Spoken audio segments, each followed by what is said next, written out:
In section 8.4, we're going to start talking about trigonometric identities, and we're going to do a few things in this particular video. We're number one going to review the fundamental identities for trigonometry.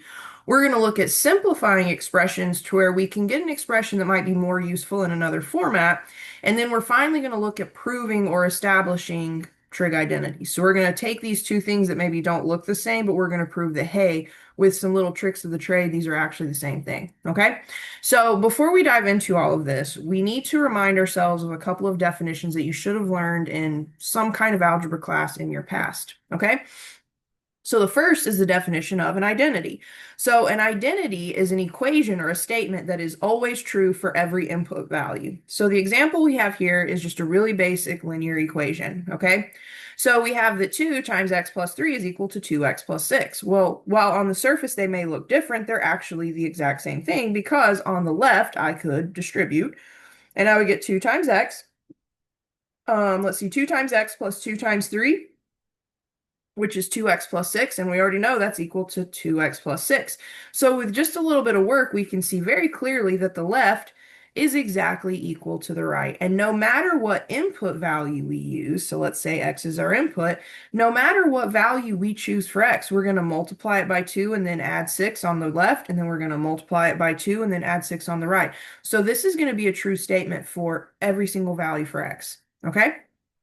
Now, on the flip side of that, we had something called a conditional equation. So a conditional equation is true for a finite number of input values. So it doesn't work for everything. It has like it's conditional. It works for certain things, okay? So we have the example down here, just again, a very simple linear equation. We have 5x plus 2 equals 12.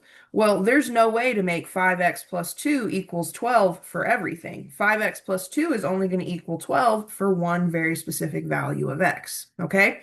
So we would want to subtract 2 and then divide by 5, and we would figure out what that value for x is, okay? So on the most basic level, entry-level algebra, you learn about these identities and these conditional equations, okay? Now, once we get to this point, we need to talk about it a little bit more formally, okay? So the definition we have here is two functions are said to be identically equal if f of x equals g of x for every value of x for which both functions are defined. And that's really, really important because we know with these trig functions, we'll have values every now and then where things kind of fall apart for us. So we would have a situation again where one function equals the other function for every value of x for which both functions are defined, and that's key, okay? Such an equation, we should already kind of see it in the writing, is called an identity, so something that works for pretty much everything is an identity, whereas if it's not an identity, we call it a conditional equation. So if we think back to section 8.3, 8.3, we were dealing with conditional equations, okay?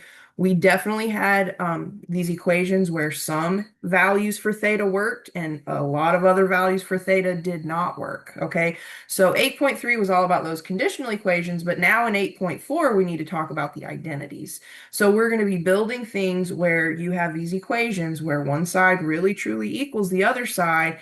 May not look that way, but that's our job, is to prove that the left equals the right, okay?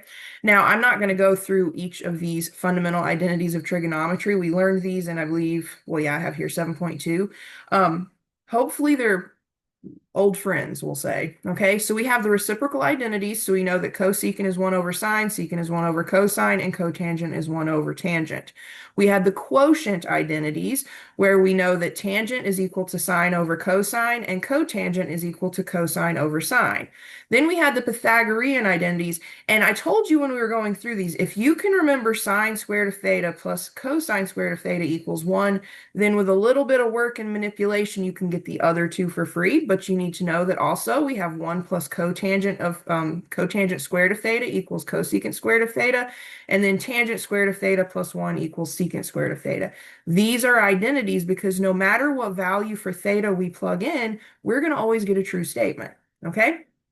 Now, lastly, we also had the even and odd identities. So we found out that these trig functions are all either even or odd. And what we really found was that cosine and secant were even and everything else was odd. So we have that all listed here. So keep this page of your notes handy, okay? Because we're going to be using this page of our notes throughout the rest of this worksheet, okay? So again, just make sure you kind of understand the difference between an identity and a conditional statement, and understand that back in 8.3 where we were solving equations, those were our conditional equations. Here in 8.4, we're going to be talking about the identities, okay? And in the next section, we will look at just simplifying statements and kind of creating these identities, and then after that, we'll look at proving identities, okay?